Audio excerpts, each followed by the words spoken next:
Well, Jessica, it's a spooky Halloween night. Or a couple nights before Halloween. Ooh. Who knows what guest could stop by? Again? What's that knock at the door? I don't know. April didn't bark. April didn't bark, but come on in, whoever it is. Come on in. Squeak open that squeaky door. Who is it? Step on up to the microphone. Hi-ho, it's me, Kermit the Frog. From Disney Plus's new Muppets Haunted Mansion.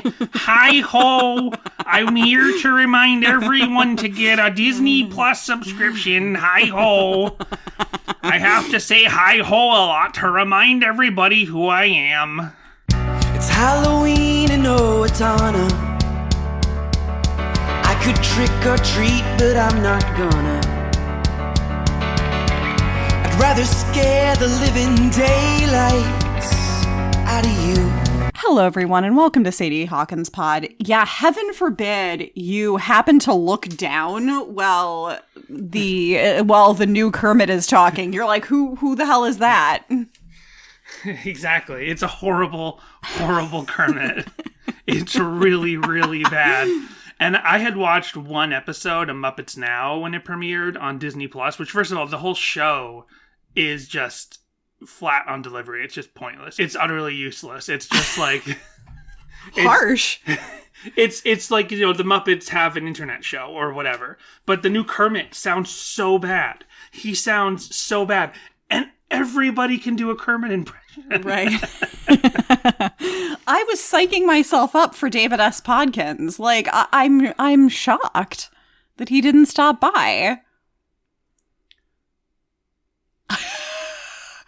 I'm trying to remember, how does he sound? It's me, David S. That's not it. Hey, everybody. You were doing David S. Podkins the other day because we went to Spirit Halloween and you put on the jacket. I can't do the voice right now. I'm gonna scare the hell. I'm just doing a bad Kermit impression. Now I can't do any bad voices anymore. All my bad voices are legitimately bad now. I'm gonna scare the pod. I can't do it. Oh, well, maybe he'll stop by later. Maybe once the pipes have loosened up, David S. Podkins will come by. So we're talking about, I don't really have any top of the show business to speak of. This is a very short song, so let's make it a short episode. We say that, and then it comes in at 3 hours. I think this one will actually be short. I don't have a lot to say about this song. It's short, it's sweet, it's to the point. And it wraps up the Creepier Ep Er. Yeah, even though it was actually the first one written, I believe. That's true. That's the case, because when I was looking at YouTube, there's uploads of this song from like as early as, I think it was 2012 or 2013. Yeah, so one Halloween, Thiessen opened for Owl City at Adam Young's former high school, and he wrote the song for the occasion. Right, and I think there's a lot of uploads of that, because there's footage of Thiessen at Owatonna High School. Oh, good. Somebody knew who he was, because the articles that I found about it went on and on about Adam Young, and there was no mention of Matt Thiessen. And I'm like, oh my gosh, Owatonna does not deserve Matt Thiessen. Interesting. Well, when we didn't know, you know, we did a Ocean Eyes Patreon episode in the last year or so. And Jessica and I really didn't know anything about Adam Young, aside from the fact that he is Owl City, and he's worked with Matt Thiessen. Like, we knew nothing about Adam Young's personal life. So it was in that Patreon episode we discovered that he was from Owatonna, and then we took a little pause, like, oh, Owatonna, from the Halloween song. Yeah. So we knew that ahead of time, and Jessica's tea is ready. That's my tea. When we were going to start, I was like, Danny, you ready? And he's like, I just want to, like, start this Baywatch episode first. And I'm like, oh, okay, thinking that I have time for tea. No, he decided he just wanted to listen to the theme song. I just wanted to listen to the theme song to get myself pumped up. And then he'd be ready. What's spookier than Baywatch? Baywatch nights. It's true, especially season 2. Yep. Where there's vampires and aliens and shapeshifters. Vamp for me, Danny. I will vamp. Oh, so what was I saying? So Owatonna, we, at some point, after we did the first Halloween episode of this show, we discovered that Adam Young's from Owatonna. Now we know that going into this episode ahead of time. But I did not know the fact that this song was around for a long time before the Creepier Ep Er, and that it was written specifically on the occasion of him performing in Owatonna. So that makes a lot of sense. You know what I just thought of, and I apologize if this comes across as a little sacrilegious. I don't understand why your mom wouldn't let you dress up like a vampire and why Christians don't like vampires, because do we not drink Jesus's blood during communion? I mean, that is definitely a thing that is discussed. That is so funny you mentioned that, because I called up Magnified Pod because they've been taking people's Halloween stories. So if you listen to that show, you've also heard me talk about that story over there. Nice. And now you get to hear it again here. When I was a kid in the 80s, my parents weren't super restrictive religiously. We have mentioned this in a previous Halloween episode, but please continue. I'll just tell it again. So one year I wanted to be a vampire, but like a generic vampire. Also, I was like a scaredy cat kid. Like I did not like horror movies. It's not like, and with the point of this story, it's ridiculous because like I was so afraid of everything. My mom didn't have to worry about me watching horror movies or trying to read scary books because I didn't want that stuff. Right. But I just wanted to be a generic vampire, like a cartoon-friendly vampire. You wanted to be Edward Cullen, I get it. Yeah, 45 years before that movie existed, that book. So my mom made me the vampire costume, and she put me in it, and then she cried because she's like, my little boy is a Satan now. He's a devil. So dramatic. It is dramatic, but she made the costume. Because, like, in this, and I've had the more context now with the community that we're sort of a part of and people that we've talked to online, and how I've realized that, like, we were literally evangelical, meaning, like, we were Christians who believe that all you have to do is accept Jesus into your heart, and now you're saved, and that's it, right? But we were not culturally evangelical. So that's like the line. And I also, when I called up Magnified Pod, like I hadn't put it in that context when I mentioned it. But like we were not culturally evangelical growing up, especially because it was the 80s.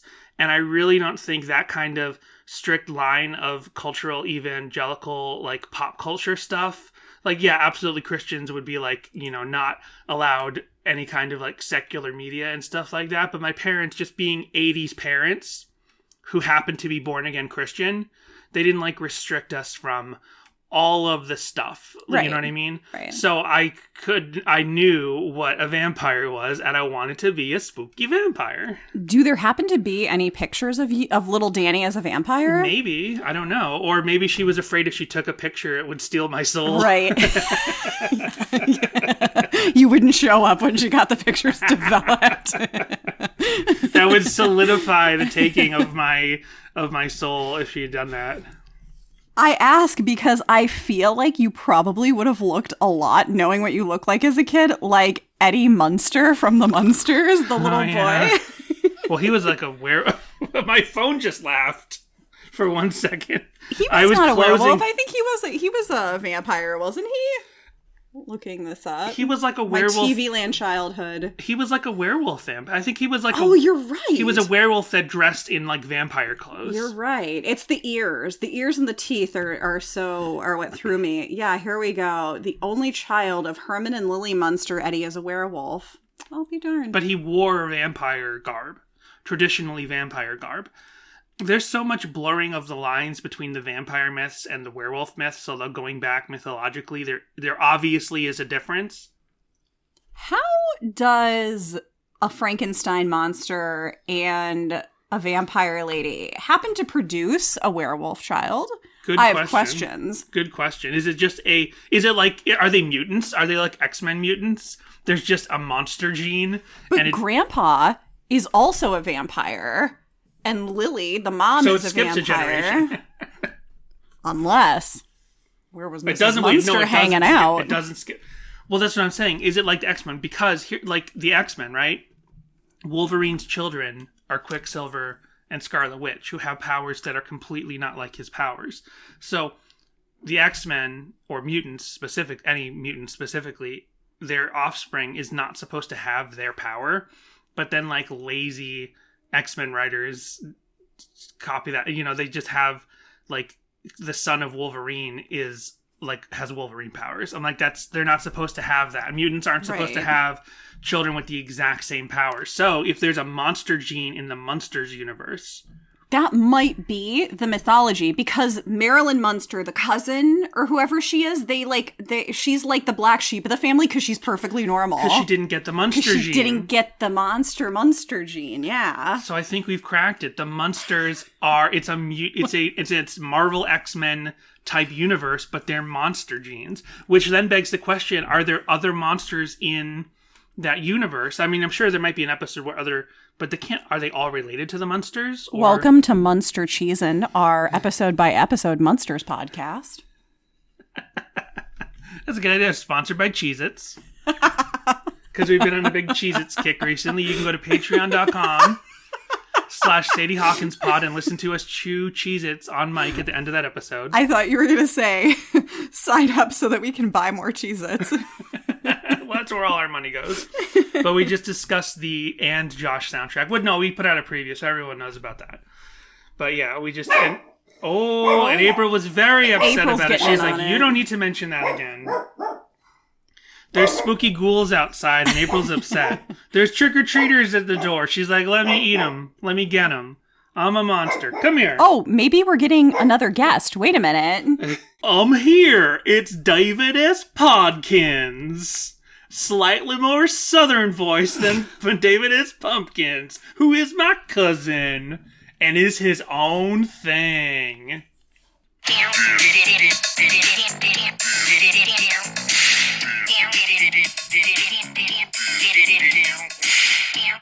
Any voicemails?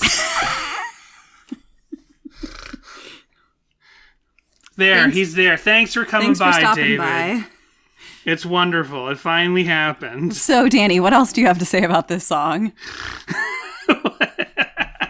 You don't have anything else to say about the song? We didn't say anything about the song.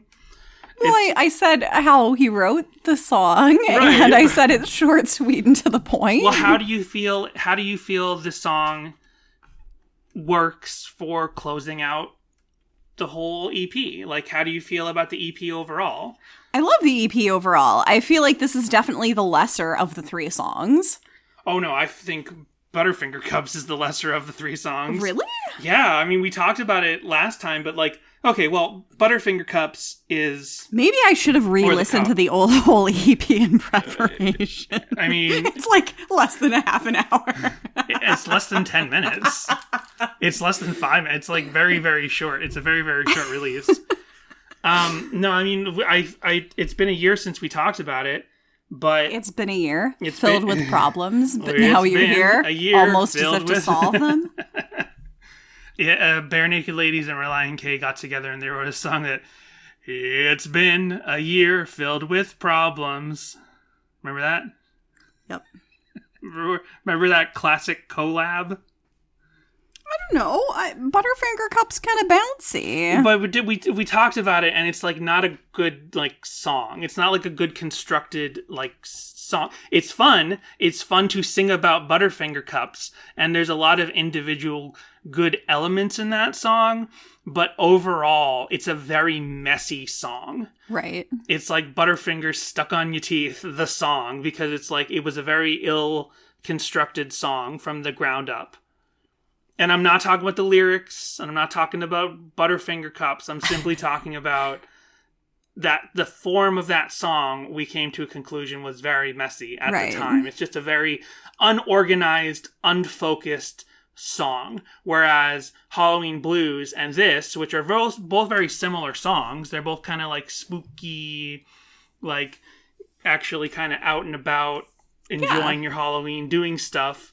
Well, so is The Cup, but, I mean, these are, like, both spooky songs about being spooked and going out. They have both imbibe the mood of Halloween. Yeah. Whereas The Cup is just, it's a mess. It's a fun song, but it's a mess. Right. It's also the least Relient K of the 3 songs, to be honest. I mean, just overall, from like the messiness of it to like the whole vibe of like the bounciness is very like, that's very Air for Free Collapsible Lung era, whereas I could see Halloween Blues and Halloween in Owatonna being B-sides to earlier periods of Relient K. Yeah. Halloween in Owatonna turns out literally a B-side from pretty much the Forget Not Slow Down days. He's like, hey, I could be out trick-or-treating, but instead I'm here singing to you good people who don't appreciate me being here. Exactly. Yeah. What is this? The Underground Cafe in Detroit, Michigan in 2000? Exactly. So, I mean... The Midwest does not appreciate the boys from Canton. Yeah, they don't. You can never go home. Is that the saying? Or like, you're never as good, you're never as big when you go home or whatever? I think that's exactly how it goes. So let's look at the lyrics. It's Halloween in Owatonna, because we got nothing much else, but yeah. It's Halloween in Owatonna. Time to smoke some marijuana. It's Halloween in Owatonna. I could smoke some marijuana, but I don't wanna, because that's the devil's cabbage. Take some time and have a drink. And think about what you're gonna do to be, hey girl, don't you wanna? That's the Slackers. Yeah. I could trick or treat, but I don't wanna. I'd rather scare the living daylights out of you. I'll pour gasoline into my chainsaw. I'll quietly wait by your bedside. Which these are like not even slanted rhymes. They're just kind of... right. I forgot about this part. I did listen to the song, I swear. Well, that's the other thing that we got to talk about.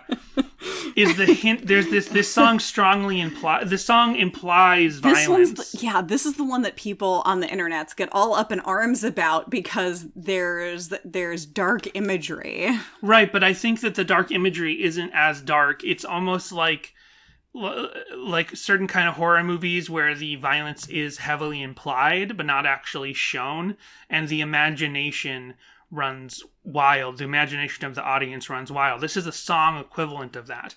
There's not any, we'll break into the lyrics now, but there's no literal gore or violence. There's more gore in Sahara because the birds are eating. Danny, the line is literally, I'll pour gasoline into my chainsaw. I'll wait quietly by your bedside, pull the cord, and watch the life flash before your eyes. That's right. That is the lyric. Now, let's look at that lyric. Boy. I'm not kidding. I'm not joking. Let's look at that lyric. I'll pour gasoline into my chainsaw. I'll quietly wait by your bedside, pull the cord, and watch the life flash before your eyes. Now, he didn't... If you're implying that someone is about to die, that is the light flash before your eyes, or the light flash out of your eyes. No, it isn't. Yes, it is. When you're about to die, they say you see your life flash before your eyes. If you're in a sudden death situation, you see the life flash before your eyes. Yes, that's right. That's right. But what I'm saying is, he's not saying watch the light leave your eyes or watch the light flash out of your eyes. He's saying watch the life flash before your eyes. Yes, because that's a saying. Which does not... It is a saying, but it doesn't necessarily imply that the person is dying. You can be so scared. The phrase, the life flashing before your eyes, isn't used 100% of the time in actual deadly situations. It's used in deadly situations, but it also implies like you're just so scared that your whole life, you think of your whole life in the instant before you think you're about to die. Now, if this person is being tricked, if he's poured gasoline into his chainsaw and he revs it up while the person is sleeping, they're going to be so scared that the life is going to flash before their eyes. But then there's no line in this song about that even implies them actually being killed. I suppose, outside of I hear a distant scream that's not so far off, it could be a trick or there could be some blood growing cold. Well, darn, you just tore my... I think this song is a confession. I think Matt Thiessen killed someone in Owatonna. while he was there earlier that day before the Owl City concert. They replaced Adam Young. Matt Thiessen killed the original Adam Young. It's too bad he never lived in a lover's quarrel. Lover's quarrel. I'm gonna go find that fan fiction on Wattpad. Yeah. We're not saying we think they should be together, but there's a lot of people online. Some of you listening are probably in that camp. But no, I'm guessing there's got to be at least one person out there in our listeners who's a Adam Matt shipper. All right, Danny, I believe it's Matt Adam. Matadam. So what I'm saying is I can even give there's two explanations for this whole song, that it's literally about a murder, or it is about a trick that is so like heavy that it seems like deadly, like this person is about to kill the person, but it's a trick. So there is a version of this, like some sort of Twilight Zone or Goosebumps, where you think everyone's been killed, but in the end it turns out it was all some sort of like deception and no one was actually killed. There's an interpretation of this song, even the blood going cold part, that there's a non-violent interpretation of this song. And you know me, I don't really care. I don't really care if this song was literally about murder. I'm simply saying that I think Thiessen very specifically picked lyrics and language in this song that you could easily see it either way.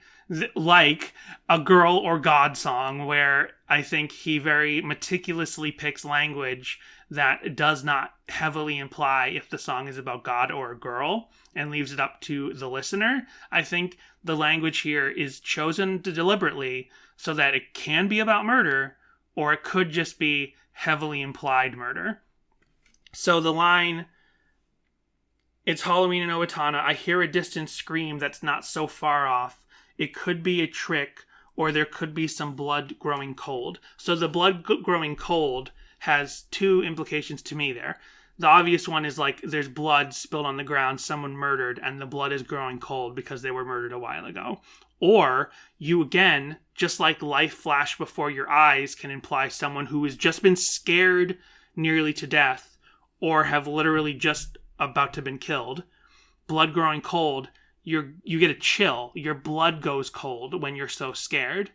So hearing that distant scream, it's Halloween. People are being scared all around the town of Owatonna, and there's blood going cold, and it could imply blood on the ground, or it could imply someone who's so scared that their blood has grown cold. I think this is actually probably the most flat out like poetic song. It is very similar to Halloween Blues, because Halloween Blues does have those abstractions about what exactly is he talking about. What's the Halloween Blues? What happened to him? What was the face in the tree? Like, it only just gives you hints of a narrative. And this, again, is giving you hints of a narrative, but it's such a more concise story. It's someone with a chainsaw either killing or scaring somebody. And I think it's deliberately chosen to be open and interpretable. You're right, Danny. You've completely turned me on this song. It's a great song. Very poetic. I wasn't trying to necessarily do that.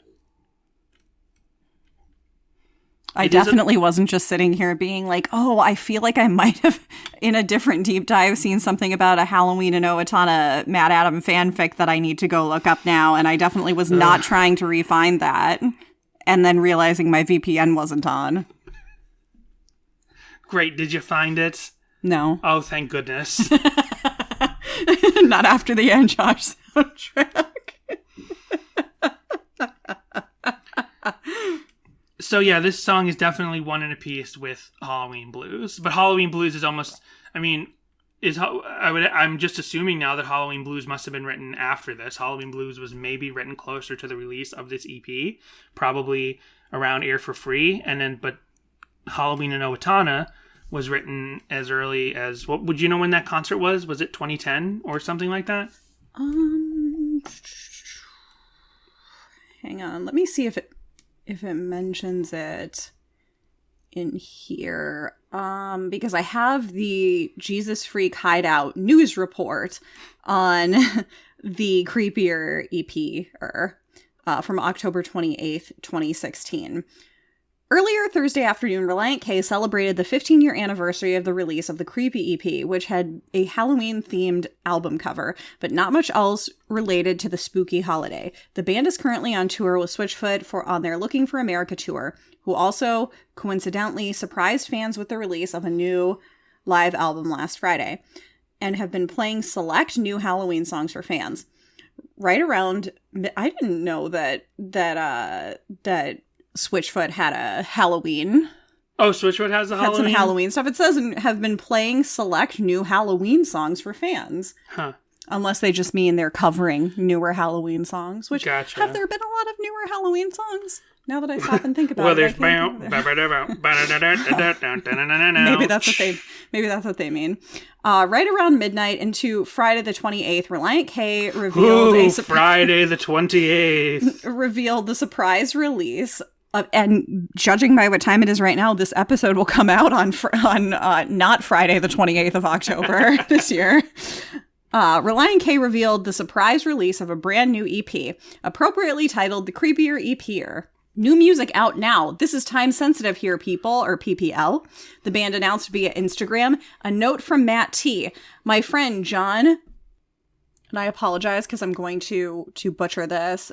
John, and I'm not actually going to try to do the second name, Sumatra, had been encouraging me, Relient K, in parentheses, to do a Halloween album for quite some time. One Halloween, I opened up for Owl City at Adam Young's high school alma mater. I wrote Halloween in Owatonna for the occasion. Shortly before this fall tour, I decided that whipping up a few more would be fun. We recorded these songs on a live soundstage, and I overdubbed my vocals before soundcheck in Silver Springs, Maryland. Yum. Grab all the songs on iTunes, now here for just $2.99. Oh, that's a good price. So it doesn't give the exact date of when that happened, but I just realized I actually do have that somewhere in my notes because I have the news articles. I'm not sure who, I'm not sure who John Suthyahara, I'm sorry, I also butchered the middle name, Sumatra. I'm not sure who he is because when you Google that name, all you get are 3 different news articles about the Creepier Ep Er, and then just a bunch of other, like mylife.com and instantcheckmate.com. Like, that's it. You were right with 2010. It was October 31st, 2010. Yeah, so this is like an older song that we're covering this week, but I also kind of see how this basic idea was fleshed out further into a longer song with a lot more narrative in Halloween Blues, and how these, this song and Halloween Blues are one in a kind, and they're kind of easy to mix up in a way. Like, if you don't pay a lot of attention, if you didn't have the cup in between, you would kind of like really think that these are 2 songs that are a little too similar. But this song being so short and having the cup in between, helps the pacing of this EP. Now I just really want some Butterfinger cups. Have they brought them back? I don't think so. I think we checked last year. Well, I mean last year because early in 2020, the Butterfinger cups were in production and then they canceled them. Like at the beginning of summer 2020. As if 2020 couldn't get any worse. And then by the time what a comparison. It got to Halloween, we couldn't find them anymore. But we found them before then. No news about the Butterfinger cup being back right now. Too bad. I could really just go for any cup candy, like a Reese's cup. I get to tell my mint cup story again. Oh my gosh. And it's been 20 years since then.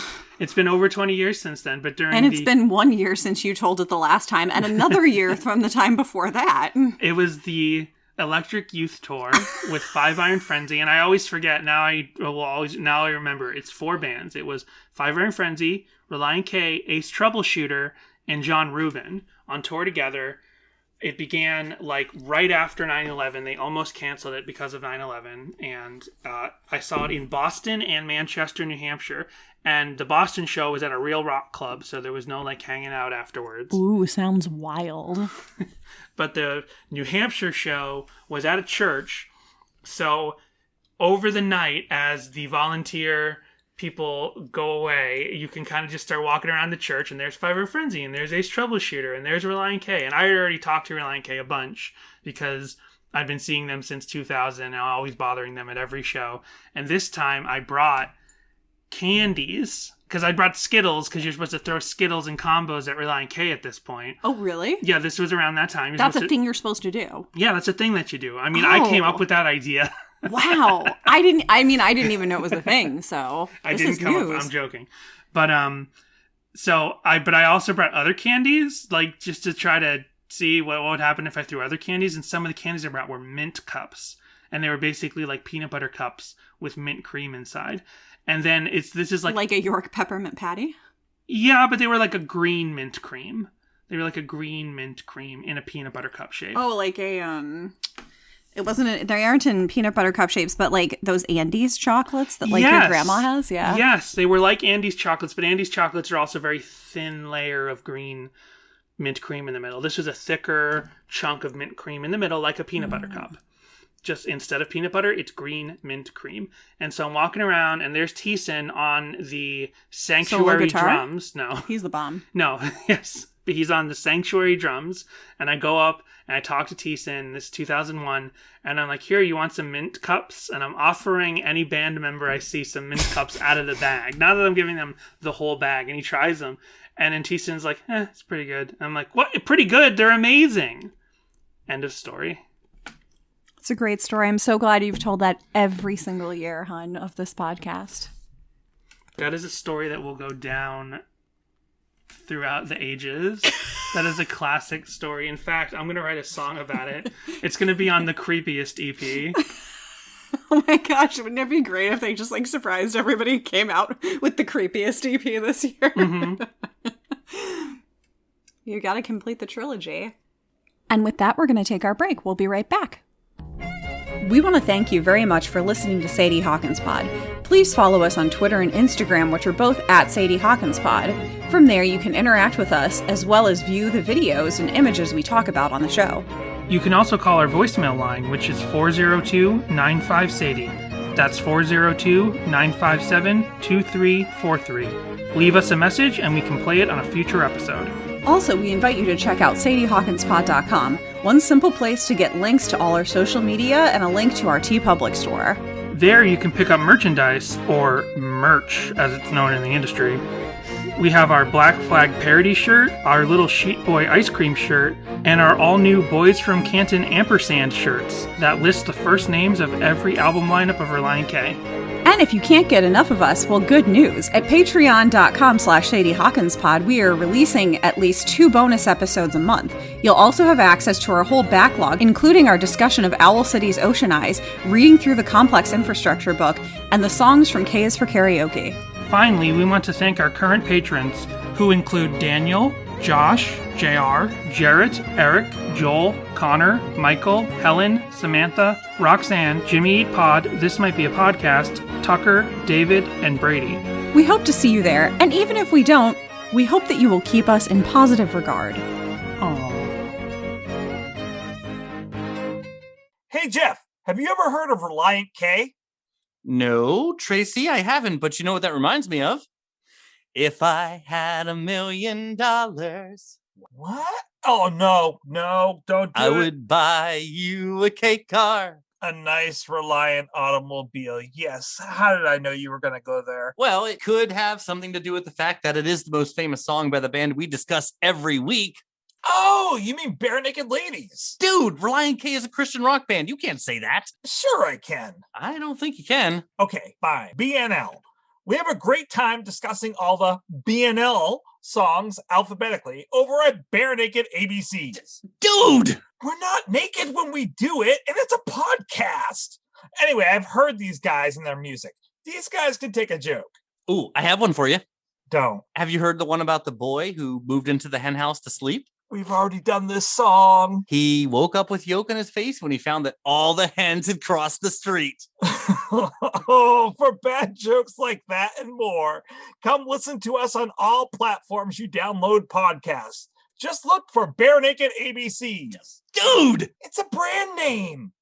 So, we have 4 ghoulishly fun events for your family this Halloween in Owatonna. Yes, I also was thinking, maybe right before you read that, Owatonna, Minnesota Owatonna is a city. Oh, did you have this planned? Oh, no. Just let's learn a little bit about Owatonna. Owatonna is a city in Steele County, Minnesota. Steele spelled with an E at the end. The population was 25,599 at the 2010 census. The 2010 census, when the Halloween show happened. Wow, what a coincidence. Do you think they counted Thiessen among the Owatonna people? Maybe. It is the county seat of Steele County. Owatonna is home to the Steele County Fairgrounds, which hosts the Steele County Free Fair in August. History. Sick. Owatonna was first settled in 1853 around the Straight River. The community was named after the Straight River, which in the Dakota language is, I'm not going to be able to read this, Wakpa Owatharnja. A popular but apocryphal story is that the town is named after Princess Owatonna, the daughter of a local Native American chief who was supposedly healed by the magic waters of a nearby spring. The earliest the Owatonna area was settled was in 1853 and platted in September 1855. Okay, whatever. I don't know. Sounds like it was already settled prior to that time. Yes, I know, right? Lots of dates, lots of things, lots of stuff. The Minnesota State Public School for Dependent and Neglected Children was built in 1886. The school took in orphans from around the state and taught them the value of drill discipline and labor. Well, that sounds spooky. No. Oh, boy. I wonder if that's going to show up on a ghoulishly fun event in Owatonna. Oh, this is definitely ghoulish. The children who died in the institution were interned in the children's cemetery behind the school. Shut up. In 1943, the orphanage closed, and in 1947, the state public school was officially abolished, and all its lands, buildings, property, and funds were transferred to the newly established Owatonna State School, which provided academic and vocational training for the developmentally disabled. The Owatonna State School was closed, so Owatonna's got some dark history. Oh, boy. I like how first they cover, like all of America does, try to cover up some of that native people's history with like, oh, there was a indigenous chief who was healed in the magic springs. Right. You don't want to know the real story. Yikes. And then meanwhile, there's a murder school. Let's skip to the more present times. In July 2008, a Raytheon Hawker 800 corporate jet crashed near Owatonna. No, that's so upsetting. Resulting in deaths. Danny, did anything good happen in Owatonna? On October, this is on the Wikipedia. On October 31st, 2010, Owl City's Adam Young held a hometown concert at the Owatonna Senior High School. Is that gym. the only good thing that's ever happened to Owatonna? Paragraph after paragraph of bad Owatonna news, followed by Owl City's Adam Young had a hometown concert in 2015. This is all about schools and one jet crash. Everything in the history of Owatonna is about the schools. Even the Owl City thing is technically news about the school and one jet crash. On November 3rd, 2015, the Owatonna Public School District passed a bond referendum to fund school facilities improvements, focusing on deferred maintenance, safety, and elementary school crowding, which I did find a video about this when I was searching for Owatonna stuff. So, the Steele County Historical Society preserves Steele County's past, shares the county's stories, and connects people with history in a meaningful way for today and for tomorrow. Cool. Economy. Owatonna is the economic center of southern Minnesota with diverse industries. That may be the only... Is it the only thing that's diverse there? I don't know. Federated Insurance is the largest employer with 1,500 employees, followed by an expanding Viracon, which has just thousands of employees. Both have their corporate headquarters in Owatonna. Other large companies include Bosch, Johnson, Gopher Sport, Brunswick Corporation, some Mayo Clinic has a thing there, Owatonna Hospital. Sites of interest. National Farmers Bank. Sites of interest. Check out the old bank. The State School Museum, where horrible stuff happened. Stuff about junior hockey, geography, demographics. There's a St. Olaf College near there. Like from Golden Girls, back in St. Olaf. Apparently Olaf is a place, but St. Olaf isn't. My knock at Owatonna for its diversity, when I had no proof, that was a little cruel. But on the Wikipedia, it does say 91% white, 3.8% African American, 0.3% Native American, 0.9% Asian, and 2% other races. 4 ghoulishly fun Owatonna events for your family this Halloween. 1. Visiting Owatonna. The State School Museum. Yikes. So Shrek the Musical. Sounds spooky to me. Halloween is all about the costumes, and Shrek the Musical is a stage full of them. Wait! Holy smokes! This is big news. Parts of the 1995 movie Angus were filmed in and around Owatonna, including Owatonna Senior High School, its football team and marching band. That's amazing. As referred to so many times on Sadie Hawkins Pod. Because, oh my gosh. I mean, we haven't mentioned Angus in a while. It's been like 2 weeks. But amazing 90s rock, alternative, pop punk soundtrack. Check out the Angus soundtrack. The movie is just like a coming of age. It's not a comedy. It's really like a John Hughes style sort of drama with some jokes in it of teenagers coming of age. I thought the movie would speak to me as a kid because it's about like an overweight kid that's not very popular, and I was a little overweight kid.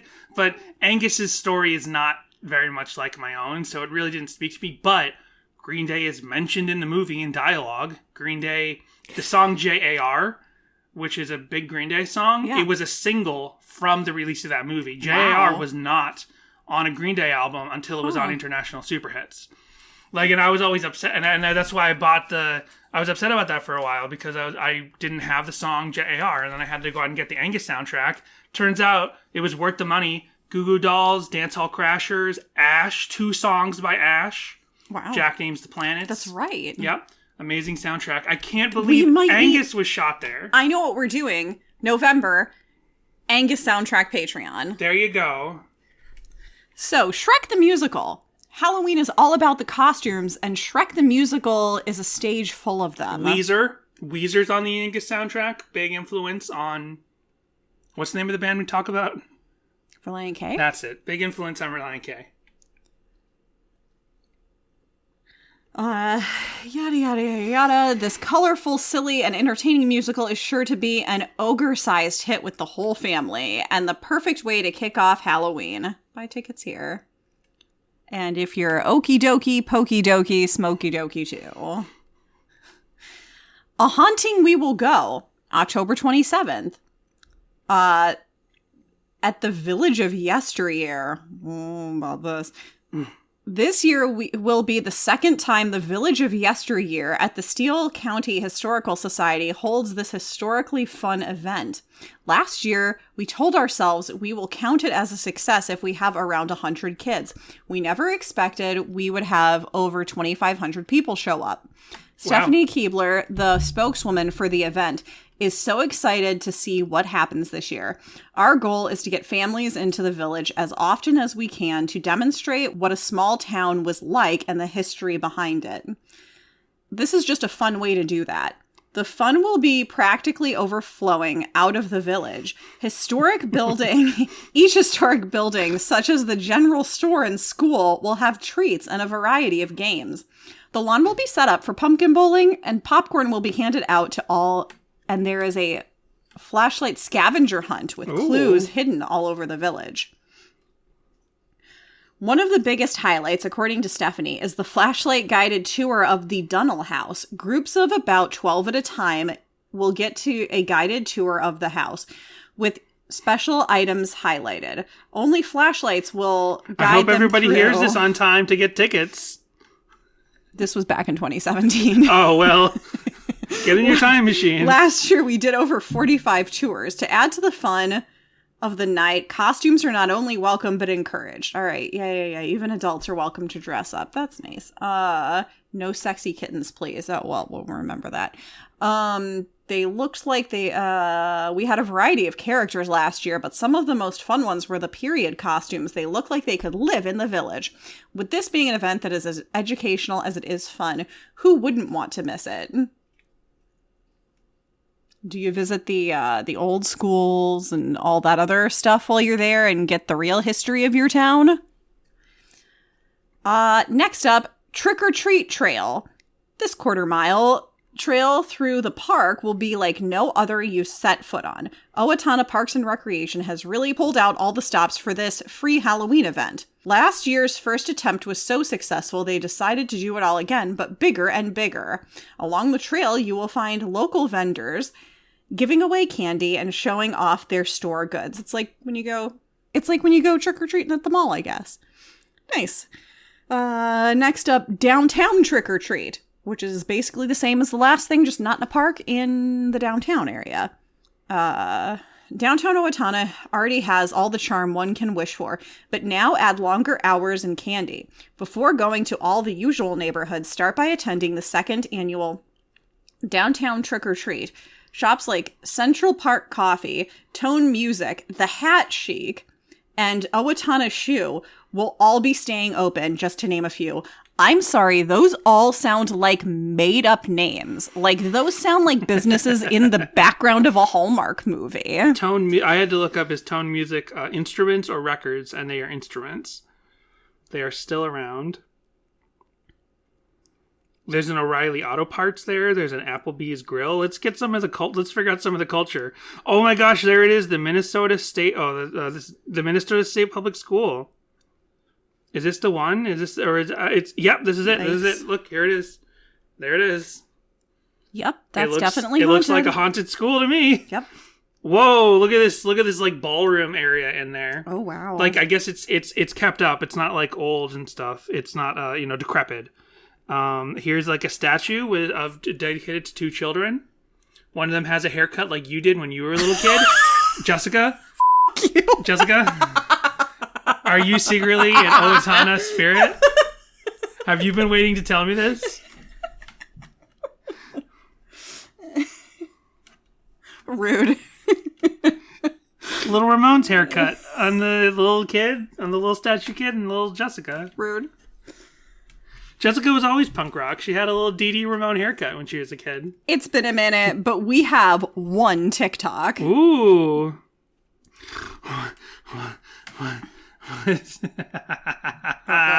Uh-oh. Just gonna show. Oh, good lord.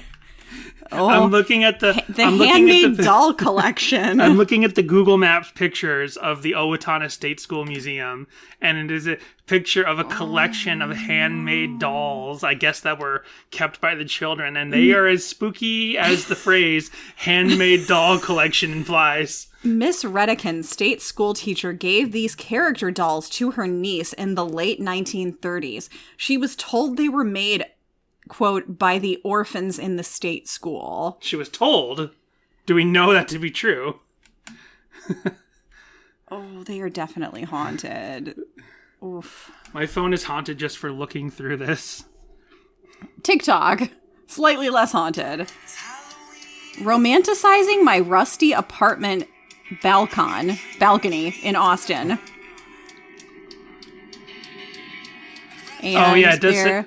It does say balcon Y. So. Right. And it looks very, very rustic. And, it says it's 96 degrees outside, which is funny.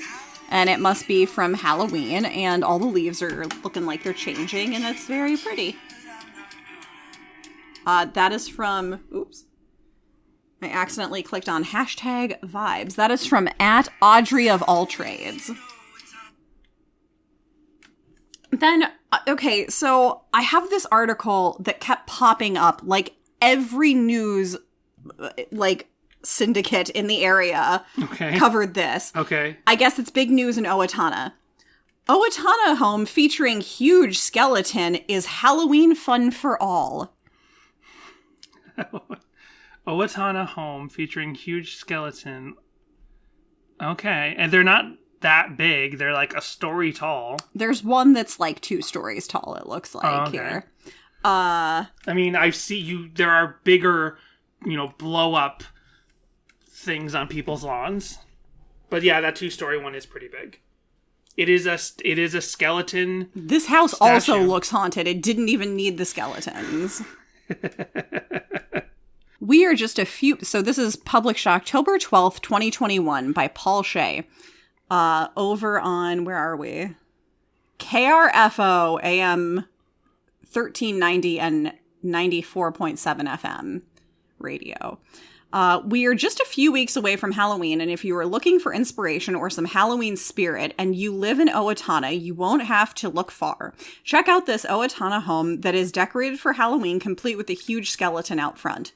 The Bastier family is behind the skeleton-clad home, and they've placed a sign out front letting folks know that it's okay to take pictures with the decorations and even sit down and enjoy all the decorations.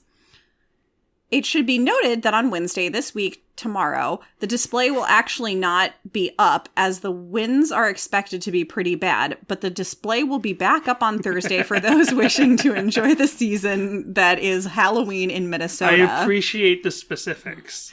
On top of the large skeletons, there is a mini pumpkin patch area with hay bales set up and some other great decorations. Do you have some great Halloween decorations that you've put up? We'd love to see your pictures and highlight where people can go to enjoy Halloween and all it has to offer in the area. You betcha, the most Minnesota Halloween costumes. And then we've got Goldie Gopher, who I guess must be a college mascot or something.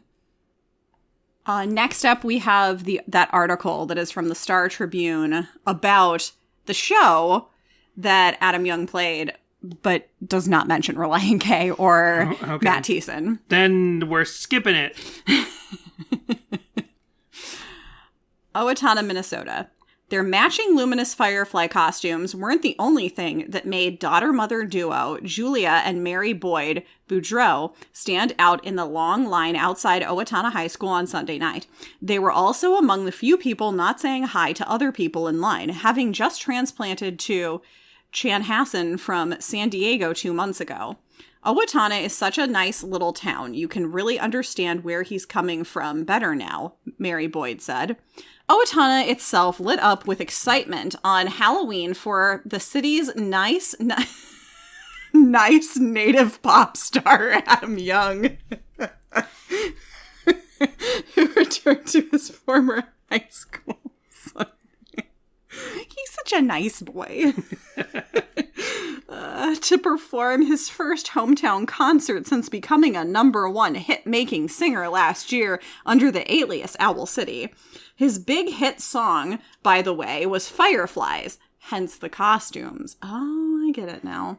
Young played in the school gym to about 1,000, mostly local fans. A point guaranteed by the fact you could only get tickets in person at the Owatonna People's Press office or through a Ticketmaster pre-sale offer where the password was the school mascot, Huskies. Everything about this event oozed Minnesota niceties in ways you rarely see at concerts. Like the way folks warmly greeted each other in line, or t-shirts that were only $10 at the merch stand, and in true Minnesota thrifty fashion, $15 for 2. Nicest of all, the concert was a fundraiser. I don't think you've ever been to a punk show where tickets are like $5. But, Danny, were they a fundraiser for the school's music and arts program expected to raise $25,000? They're a fundraiser for someone to eat that night, the band or It's the people who run the they're really nonprofit. They're really venue. pushing the nice thing here a little bit too much, and so it's one of those like, I don't know what more than their already very murky past is Owatonna trying to hide from us.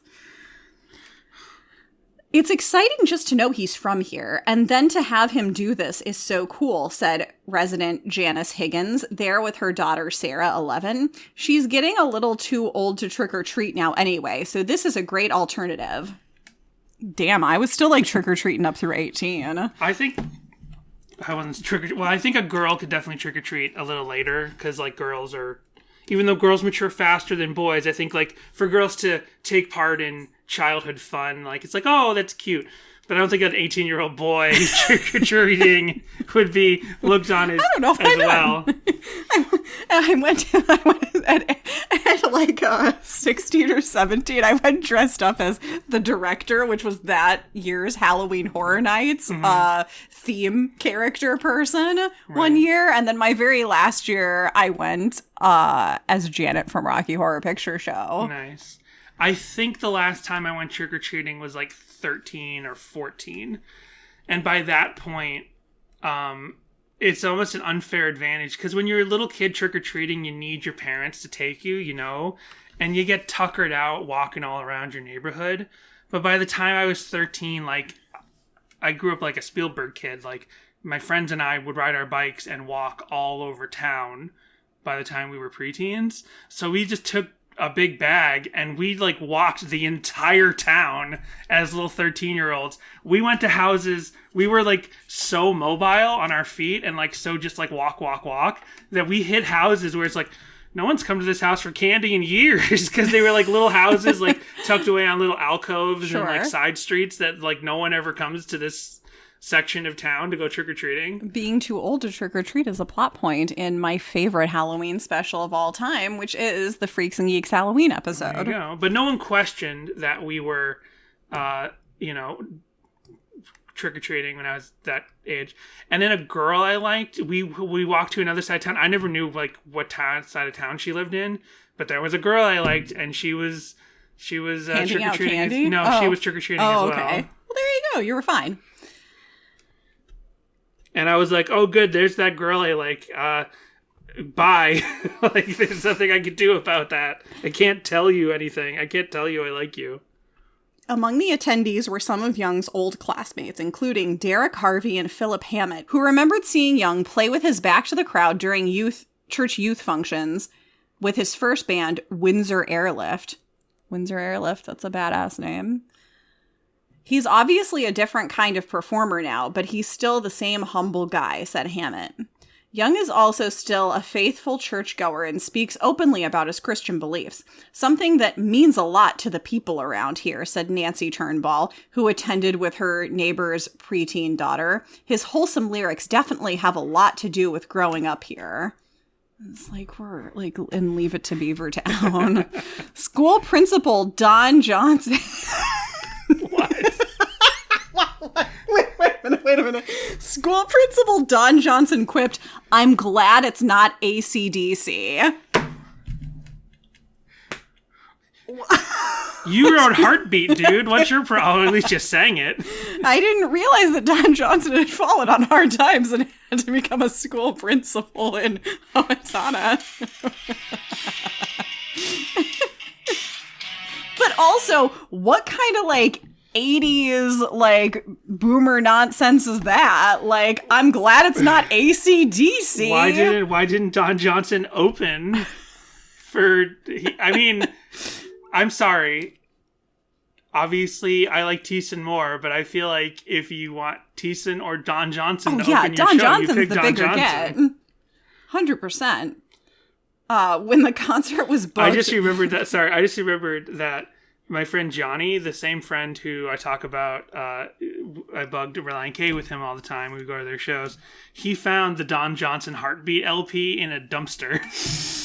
Not in a dumpster, but like in a box next to a dumpster. Nice. And I was like, I'll take that. Also known as Dakota Johnson's dad, or that's right. Dude from, what was it? Miami Vice. Right? He was on Miami Vice. Miami Vice. Yeah.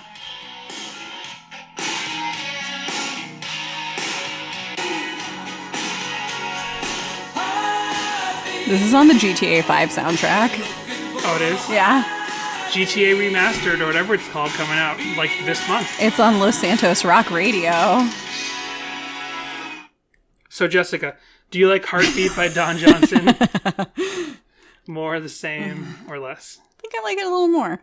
When the concert was booked, school principal Don Johnson quipped, "I'm glad it's not AC/DC." When the concert was booked, but he and the other faculty were mostly praising the financial boost from the concert. Every school district is struggling these days, so the timing of this is perfect, Joan Young said, watching her son proudly from the VIP section, a roped-off square under a basketball hoop. He never was very outgoing in school, so it's amazing seeing him here now center stage. Young 24 didn't hide his insular past in an interview before the concert. "I was a total nobody in high school," he said. "I remember going through entire days and never opening my mouth once to say a word to anybody. I went to the computer lab by myself during lunch instead of eating with everyone else." Young and his band gave the school the same full-scale show they played on tour with John Mayer this summer and will be performing this again this week in Japan. Their flight out was early Monday morning. Strings and synthesizers brought to life the songs Young crafted in his parents' nearby basement around 2008, including Hello Seattle and, for the finale, Fireflies. After the lights in the gym turned on, though, fans started chanting one more song. There was little doubt Young would oblige the request, especially when put so nicely. Nice. Is it ironic that Adam Young is from a town that sounds like old Owatonna?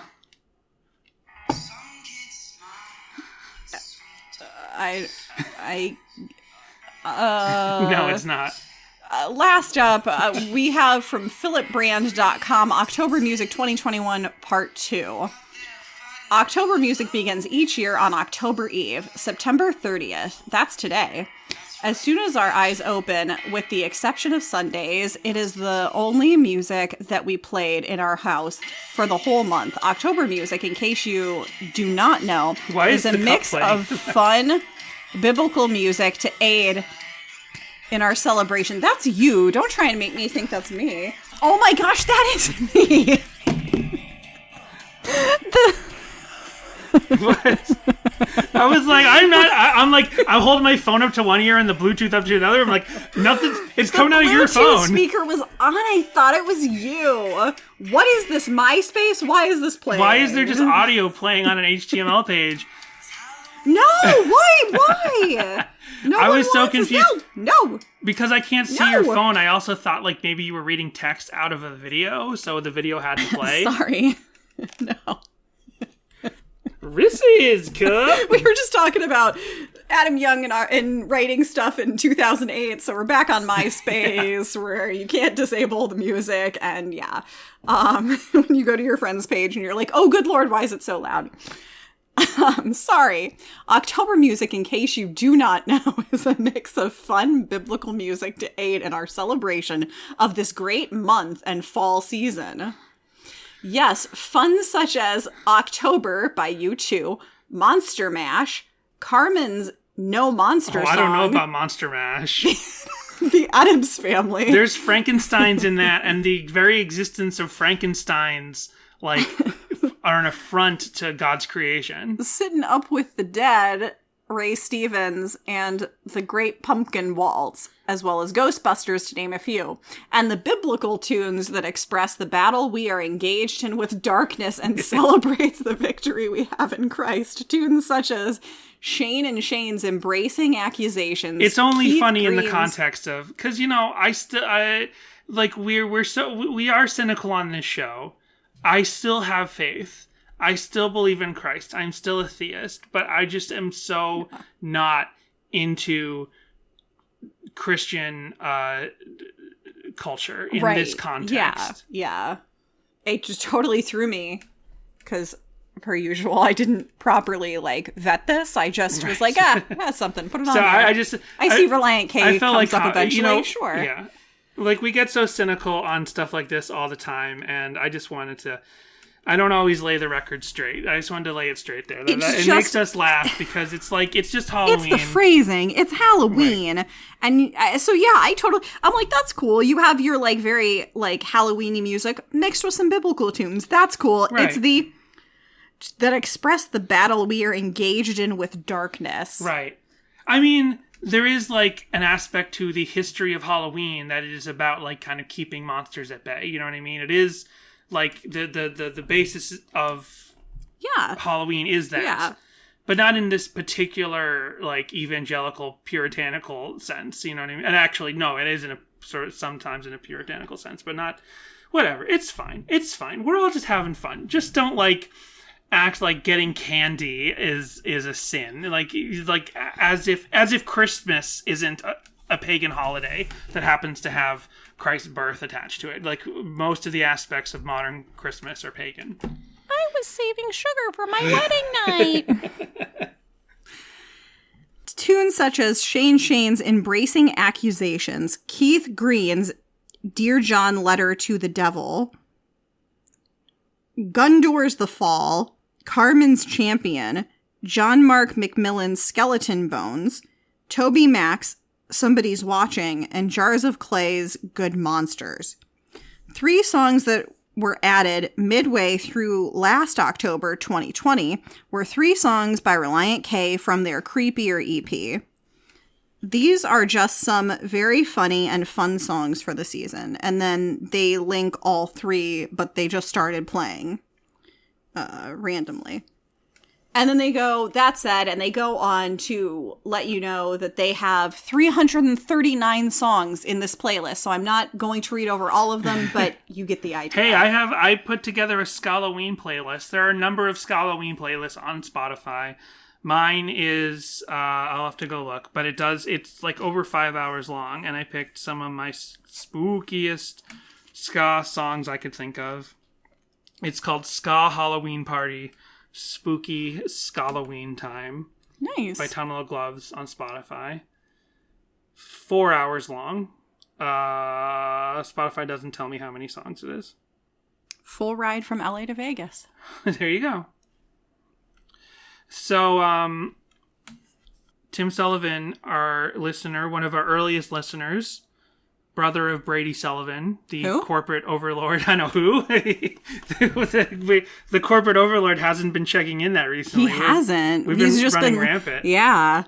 So Tim created... You'd think he'd come and, make sure things were a little more structured over here. Yeah.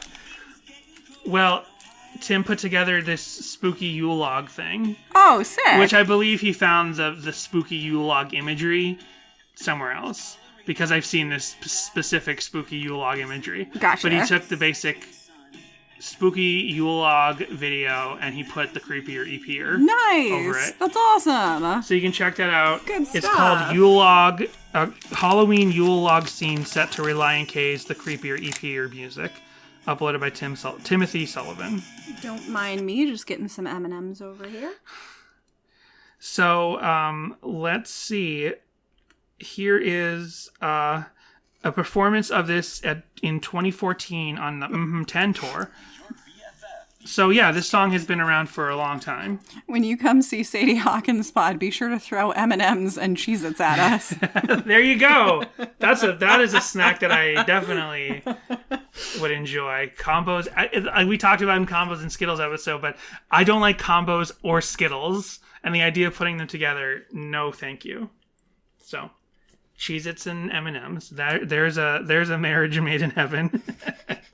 So since this song has been around for so long, this was uploaded by Zach Simpson, 2014, November 2nd. But it was played on Halloween night at Bogart's in Cincinnati, Ohio. And this is on the 10 tour. Let's see. And I wrote obnoxious chatter. And then it says unreleased in big letters in the title of the YouTube video, because at the time it was unreleased. Owatonna is a town in Minnesota. It's not very good. Yeah. I don't know if I'm going to remember it or not, but we'll try. It's Halloween in Owatonna. I can shake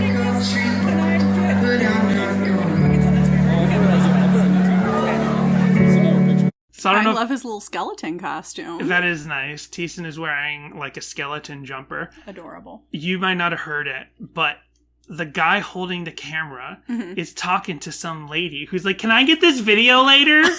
I didn't hear that. And then he's like, "I'll put it on YouTube." You're taking the video. Shut up. Shut up. He's just being polite. He's being responding polite, to but her. I mean, it's just like, especially because it's an unreleased song, you just hear people talking about how they're gonna put it on YouTube later, and can I get this song later? I'd rather scare the living daylights out of you. I'll pour gasoline into my chainsaw. I will quietly wait by your bedside. The crowd's into it. They're loving it. Where'd you say this was again? This is in Cincinnati, Ohio. Oh my gosh! What? It's these Ohio shows. They're where always they're the- always rowdy. They're always the rowdiest. Like, yeah, murder people. Woo! The cord and watch the light flash before your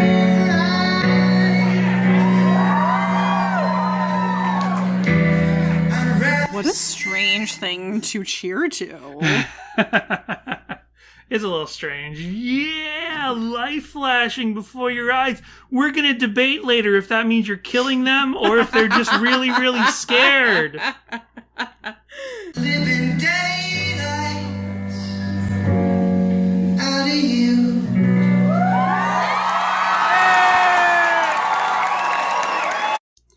So that's good. And then 4 years ago, LB wrote, "This is now on their EP. Wow, had this gem since 2014. Well, no, LG. He had it since 2010. And this one is interesting. So here's a 2010 performance, and the lyrics are slightly different. And we can talk about why we think they might be different. Do you know that men can have multiple orgasms? That's a fact. According to Professor I was going to edit this That's out. staying in. orgasms in a row. Moreover, another British study found that they can enhance Danny, what are you searching for under gotta- Sadie Hawkins' pod? Jessica has YouTube Premium now, and I got to switch my phone to her account so we don't get the ads when I'm playing the clips. But I was like, Wow. I put my finger up, like, don't talk, because I do this. You guys don't know when it happens. If I'm like, I'm going to edit out this YouTube commercial later, I put my finger up, like, hold on, don't comment. What is this, Comedy Central After Dark? Wow. And I would like to point out that whatever, I'm not going to plug this thing. It's a men's health thing. But and they didn't pay us. I'm not mentioning the name of this, but it's a 2-minute commercial. Oh my gosh. How greedy. I hate it when a Yeah. commercial is over 30 seconds. But especially when it's like a 5 or 10-minute commercial, but like a minute and a half I've left. gotten like 4-minute commercials to watch a video that's like 7 minutes. I'm like, no, it's like more than half the length of the video. I hate it when you go to watch a trailer for a game or a movie, And they play another trailer. and they play in front of another it. trailer. It doesn't seem like if your video is a commercial, you shouldn't be allowed to put a commercial before it. Also, I was about to go off on a tangent about quote unquote men's health and how easy it is to come by and about how you can get a You're right. prescription for it. And yet women's health is like, oh, heaven forbid, have to pay out the wazoo. Well, Not covered. interesting. So here is Rachel Schmidt's video, and I don't know if Rachel Schmidt has ad revenue on this video or if somehow Goatee Records, Christian Capital, and all of that have like claimed this video, and if they are getting the men's health orgasm ad revenue, somebody's getting the ad revenue. Well, I clicked skip ads, so no one's getting this particular ad revenue. This is a very blown out performance of Halloween in Owatonna. This is from the Owl City Owatonna home show. Oh, nice. The fabled one. So here it is, and the lyrics are slightly different. In Owatonna, I could rock my teeth, but I'm not gonna. So it's, I could rot my teeth, but I'm not gonna. And then obviously at some point, it gets changed to, I could trick or treat, but I don't wanna. I mean, it's almost 1-to-1. It's the same basic idea. Yeah. But Trick or Treat is obviously a better lyric because it's more Halloween. Because you could rot your teeth. Well, in at 6 Christmas. You could years, rot your teeth Thiessen at Easter. decided he wanted to go rot his teeth. Right. Instead of trick-or-treating. And I also found another performance of this, an early performance of this song at a Christian college. So when I first saw that, I thought, wait, did he change it because they didn't want to hear the words trick or treat at this Christian college? But then I'm like, well, that doesn't make a lot of sense because it's still about pulling out a chainsaw and blood growing cold. Like, those lyrics didn't change. So that's not the case. It just seems like his first thought, best thought was, I could rot my teeth. And he changed it to, I could trick or treat, but I don't want to. So. Rather scared of living daylight out of you.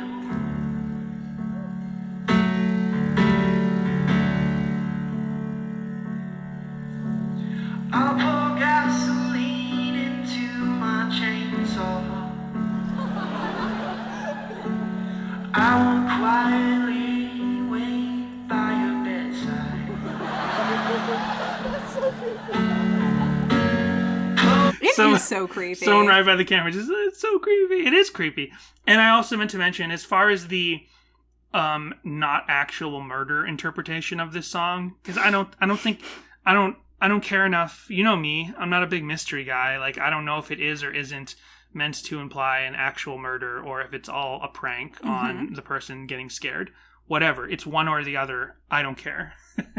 But the interpretation of this is a trick where they scare the person in bed and the life flashes before their eyes because they think they're about to die.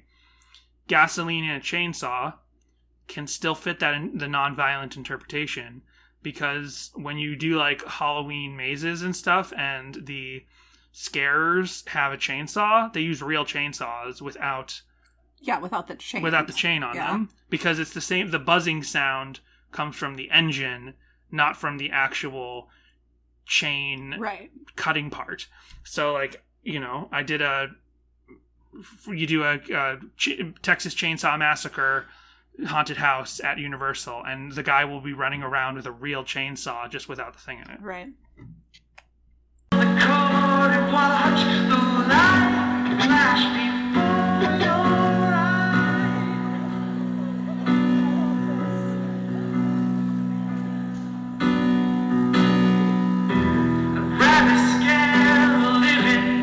And it just cuts off right there. Oh. So there's a second upload of that same video from further back in the crowd. But one other thing I kind of wondered was, is Owl City, is the name of the band Owl City in reference to Owatonna? Because Owatonna is spelled Owatonna. So it's the same two letters. Owl City. Is like Owl City a cute little nickname for Owatonna because it's got the first two letters of owl? Maybe. Well, I found this video of Adam Young, which I guess I won't play, but it's just Adam because he doesn't say much. Is that the name of the high school mascot? The Owls? The Owatonna Owls? Wait, you said what the mascots are. They aren't the owls, right? Did I miss?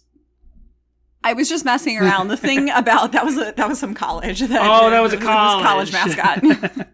I was like, this is a memory test. You just talked about this earlier. No, an owl would be a terrible mascot. I mean, not really. It would be a great mascot if you're like a magnet school for, you know, science or general knowledge learning or whatever. Not a sport thing per se. Right. Well, I did find this video. After I thought of that, I did look up, like, what does Owl City mean? And I found this video where Adam Young is just like, Owl City puts a fun idea in your head, and that's what my music is, fun ideas. I'm like, okay, well, that doesn't answer anything, so whatever. Gotcha. Well, this is also something Halloween. When I type in Halloween Relient K, this came up. This is the band House of Heroes. I guess, this is a Halloween show in Cleveland, Ohio in 2008 for House of Heroes. And I don't know if Relient K was there or not, but this is uploaded by Chloe E-E-E, the word Chloe, and then the letters E-E-E. And House of Heroes that night all dressed up like Matt Thiessen. And they performed as Matt Thiessen and the Thiessens. And it's really funny. They're all wearing curly Oh my gosh, that's hilarious. wigs. And plaid button-down shirts. Fantastic. And then they play Oblade Oblada.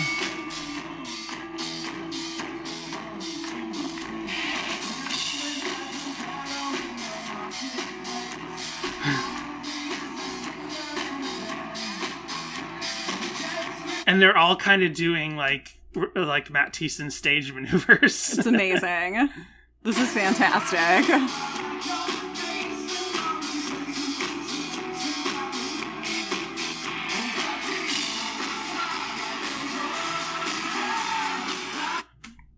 Oblade Oblada, classic ska song. Legitimately a ska song.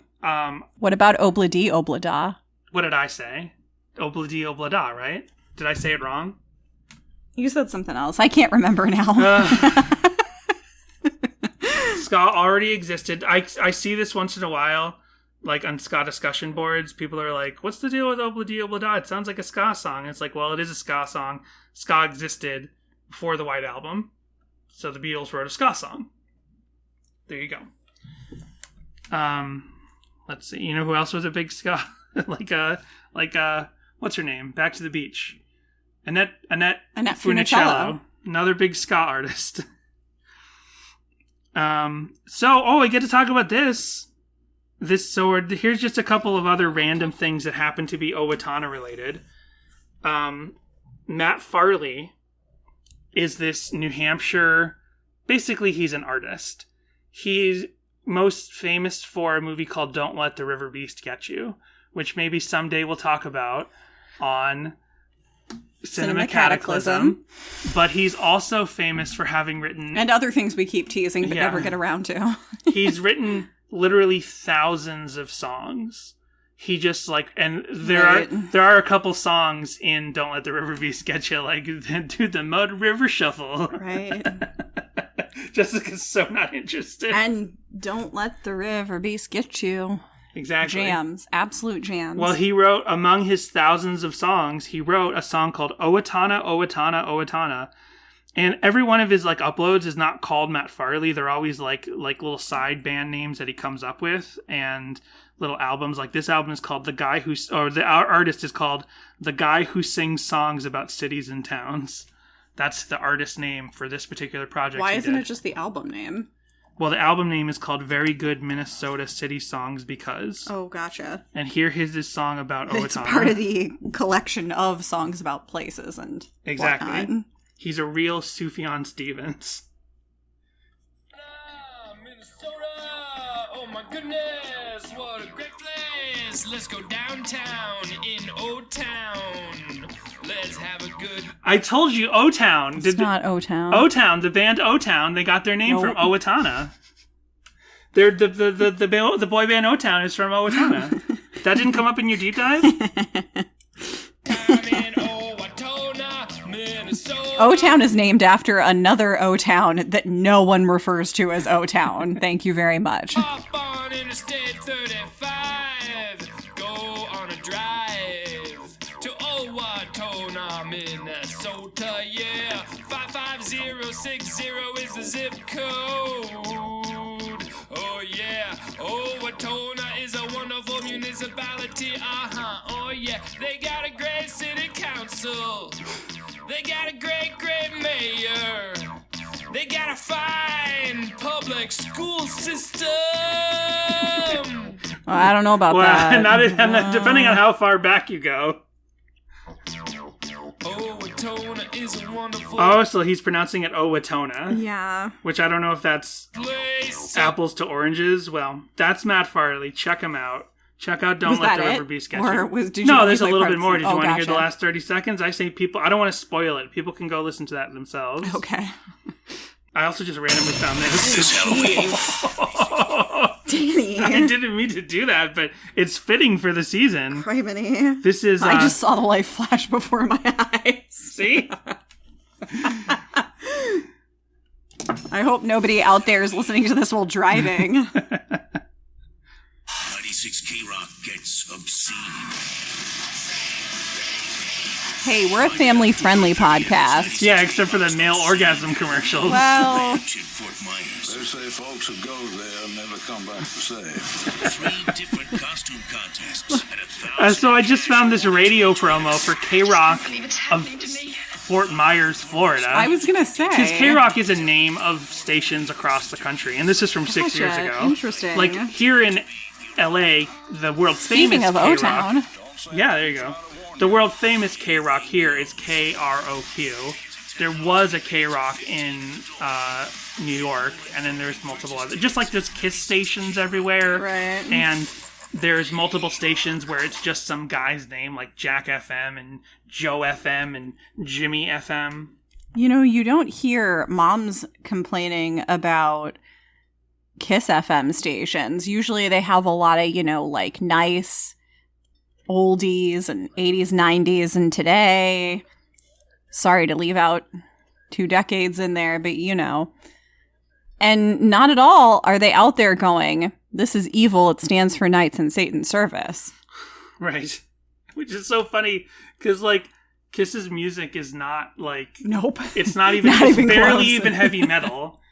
They have some disco songs. Come on. It's Come so on. funny that anyone would look at Kiss and hear their music and think, like, oh, this is satanic.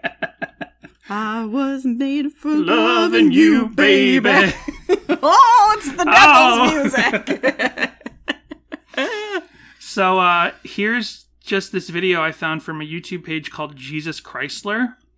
And I really found all this stuff That's typing a sick in name. Owatonna, Relient K. So somehow, like, the YouTube algorithm decided I would want to see these videos as well.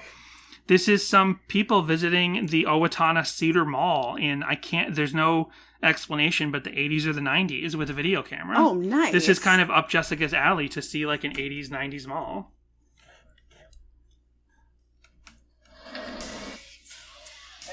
Oh, yeah, and it's Def Leppard in the background. They edited it to Def Leppard. Why?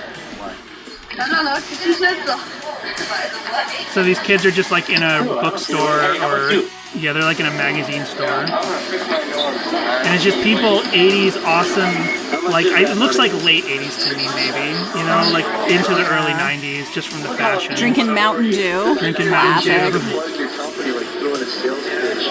This is just amazing 80s, 90s footage.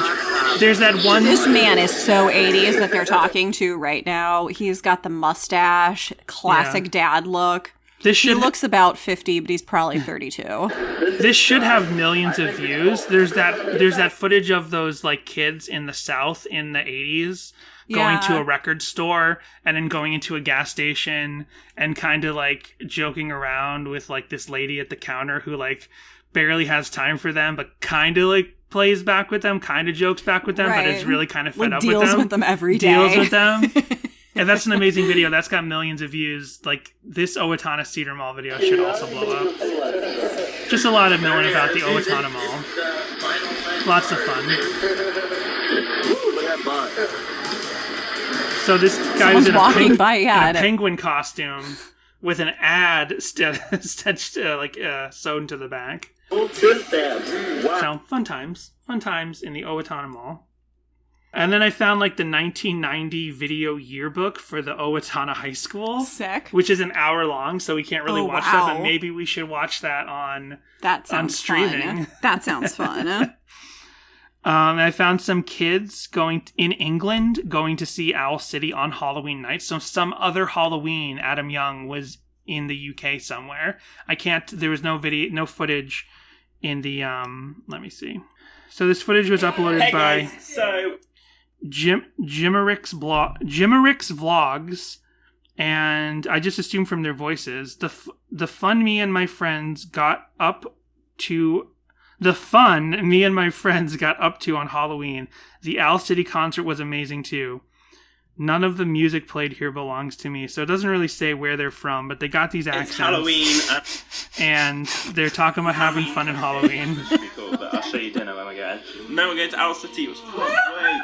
And if my face is orange and I look a bit zombie-ish, it's because they painted my face, and we filmed it as a video, but that one's not going up for various reasons. Is it? Tasha's makeup's a bit smudged now. But yeah, anyway, so yeah, I don't really know what we're doing now. But that's it. So everyone is getting ready now. We're all doing our hair. It's quite funny. Sophie did have messed up hair, but she's put it in a bun now. James, that stuff was disgusting. I went around. I don't know what's going on, stuff in it, but they're which I going just to found- Owl City. So apparently, back in 2012, Adam Young was somewhere where they have that accent. Probably in like London or the South somewhere. I Yeah, think. it's a pretty big house. So I don't Watch know. a if lot they're of in the Love city. Island, you know. Yeah. Again, I'm a little slightly acquainted with the accents, and I also watch a couple different YouTubers who are like from the northern part of England. So definitely, they're not from up in that region. I also found this video uploaded by Rachel Valsano, and it is a 1 minute and 40-second Napoleon Dynamite parody film. Sick. Napoleon, what's wrong? Telling you how exhausted. you should get the grab and go should just try breakfast some at school Owatonna High School. That's great. It's fantastic. So it's I these love three kids who are... This looks great, actually. This is from 8 years ago as well. This is from 2013. So, you know... I don't know what they shot this on, but it looks fantastic. No, I'm freaking They're starving. recreating the I top haven't eaten scene. anything all day. Give me some of your tots. Napoleon, maybe you should just eat some school breakfast. And now they're giving out the vote for Pedro things, and Napoleon Dynamite has no energy. He should have gotten the grab and go breakfast, now available at Owatonna High School, or at least 8 years ago. I don't have any freaking energy. Napoleon Dynamite never has any energy. If you had some school breakfast, you'd have more energy, Napoleon. It's really quick and easy, and you can grab it on your way to class. It's an apple and a thing of milk.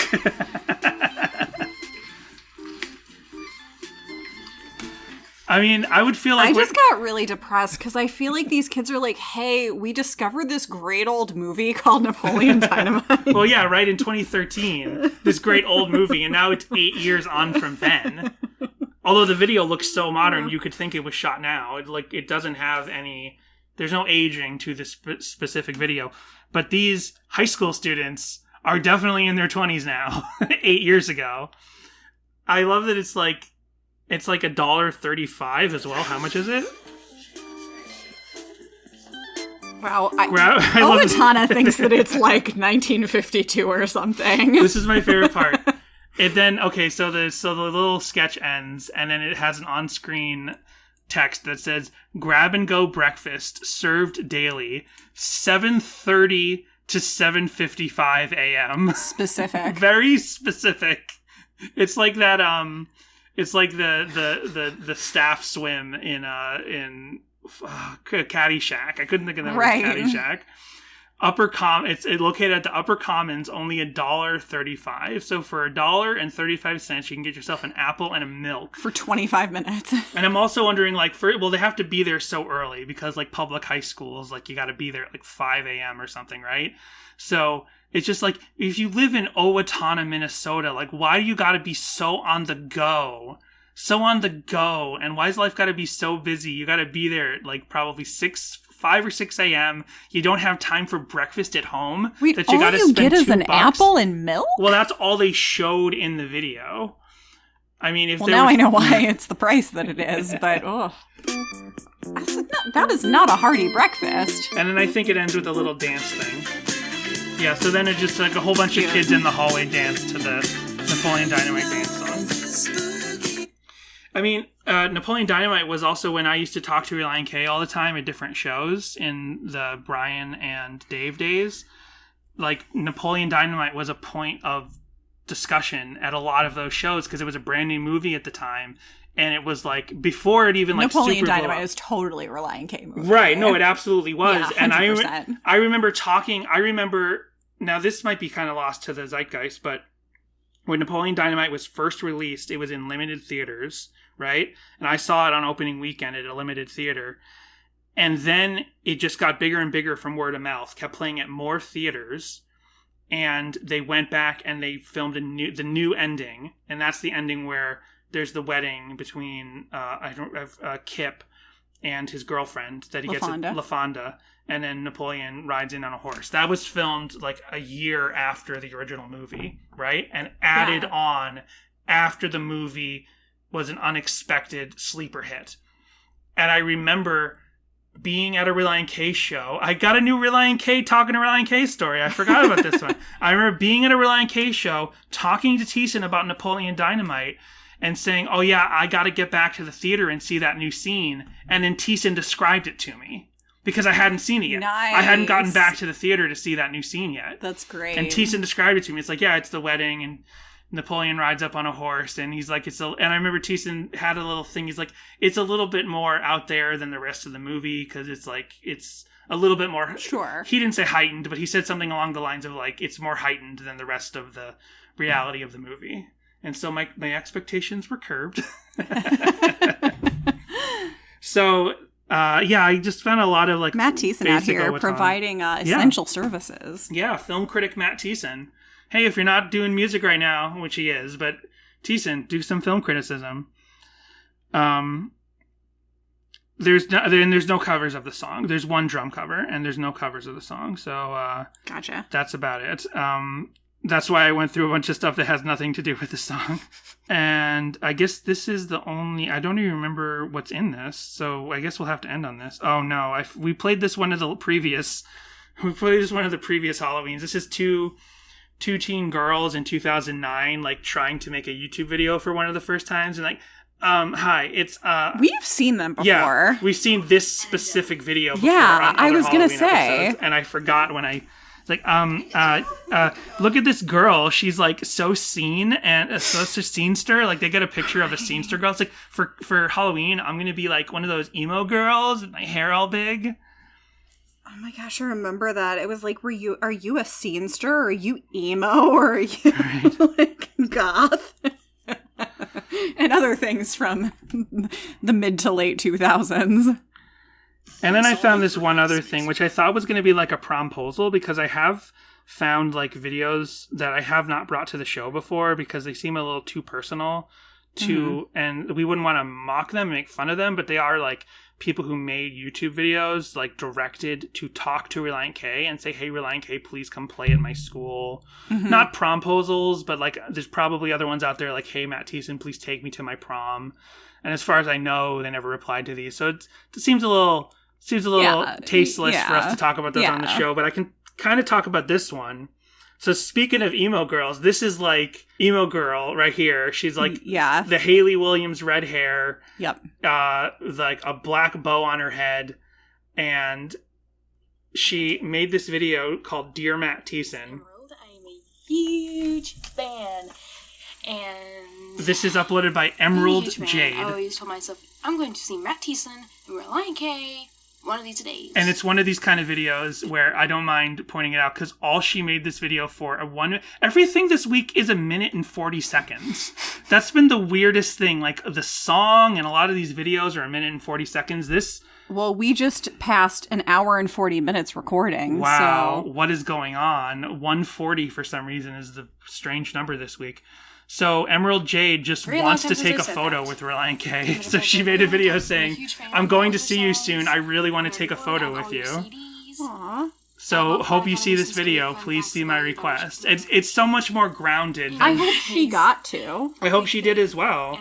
There's only one comment and it said, so the video is from 9 years ago, and 4 years ago, somebody replied and said, OMG, I'm seeing this in February. Which February of like 5 years later. I can't wait. Love this video? Okay, I mean, maybe there was a comment that got deleted that's in reply to. I could have sworn someone was like, hope you got this. Maybe that's in one of those maybe that's in one of those please play my high school videos. Gotcha. So I hope Emerald Jade got a picture with Matt Thiessen. Yeah. It's kind of fun. This one's sweet because it's just like, hey, I'm not being creepy and asking you to take me on a date. Right. I just want a picture with you. Here's a YouTube video. That's cute. Yeah. So, hope it all worked out for Emerald Jade. I'm going to make one of these videos. I would also like a picture with Relient K. I have a picture with the OC Supertones. That wasn't my choice, though. That was fun. That was during their reunion. That was at RevGen. That picture also came out horrible. It's like, it was real dark. It's yeah. You know who it's with. It's sweet, Danny. It's so funny because like at that time when Relient K got back together, I don't think I've ever really said this. Supertones. Yeah. Whatever. I mean, Relient K, Supertones, same thing. Well, that's okay. When the Supertones got back together around 2010. No, Relient K has actually played the underground scene at the underground show in Detroit. Right, they have. When did the OC Supertones do that? Well, when the Supertones reunited, I remember thinking, and this sounds bad being a person who now has a Relient K podcast, but at the time I was like, oh, is Ethan Luck going to be a part of it? Because I completely didn't think about at the time that Ethan Luck was a member of Relient K. That never really was in my mind until we started doing this podcast. Like, I never really thought heavily of Ethan Luck because he wasn't part of my, like, you have your SNL seasons and you have your Weird Al album eras and you have your favorite James Bond. Like, to me, Relient K is mostly the original 4-piece and then partially in my mind with Dave and the 5-piece, but I never really thought of Ethan strongly as a member of Relient K until we started doing this podcast. And at the time, that same show where we got pictured with the Supertones, I was like, oh, Ethan's not in the Supertones reunion. And then I think we saw Relient K that same weekend. I'm like, oh yeah, he's in Relient K still. Okay. Because the first time I saw Ethan with Relient K, I thought he was just filling in for Dave for a tour. Right. What can I say? I was a Dingy's and Supertones fan first. So, whatever. Anyway, that's Halloween. I don't know what that has to do with Halloween. I love Ethan and Relient K, so it's okay.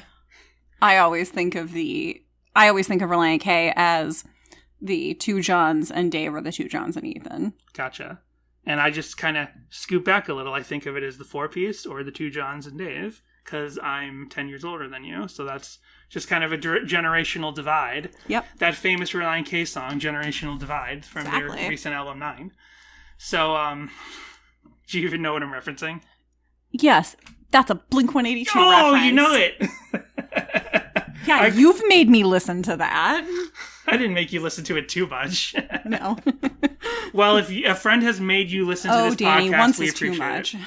it. So, Jessica, Halloween and Owatonna. Are you calling me your friend? No, I'm talking to the listeners. If a friend has made you listen to this podcast, like I made Jessica listen to 9 by Blink-182 once, we apologize. Jessica, we're definitely in the 9 era of the podcast. Jessica, Halloween and Owatonna. No. Do you like it the same, less, or more than before we covered it this week? I like it a little more. I like it a little bit more as well. And you turned me. The Cup, you're right. I hadn't re-listened to The Cup. The Cup is a mess. This is better. When we went into The Cup is a song that when you hear it, you're like, oh, this is fun. But then when we dug into it was like it didn't hold up scrutiny in a podcast form. Halloween Blues is like A, maybe even S tier. So, right. You can't even touch that. And I just, didn't even, these two were sort of a toss-up for me. And now I really think that Halloween and Owatonna is a proto-version of Halloween Blues. Yeah, for sure. I think that's how it kind of goes.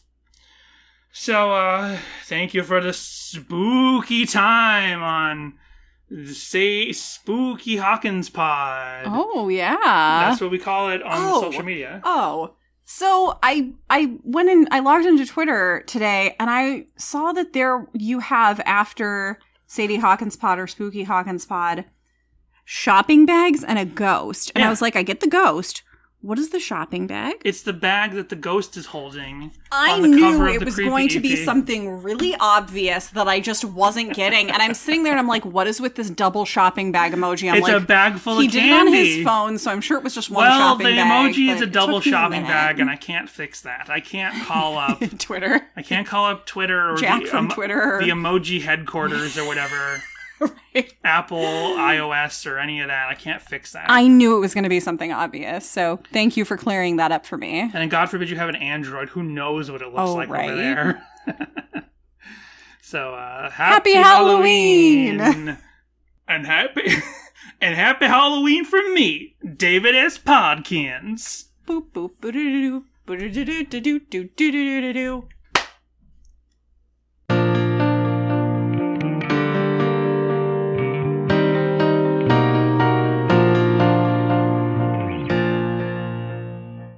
it's me, David. Why the f*** do you have to do the hand thing? 'Cause that's what he does. I know, but no one can see this. Well, I gotta get into the character. Good Lord, fine. And I've already lost it. Let's try again. Let's try again. Let's try again. Let's try again. Let's try again. Let's try again.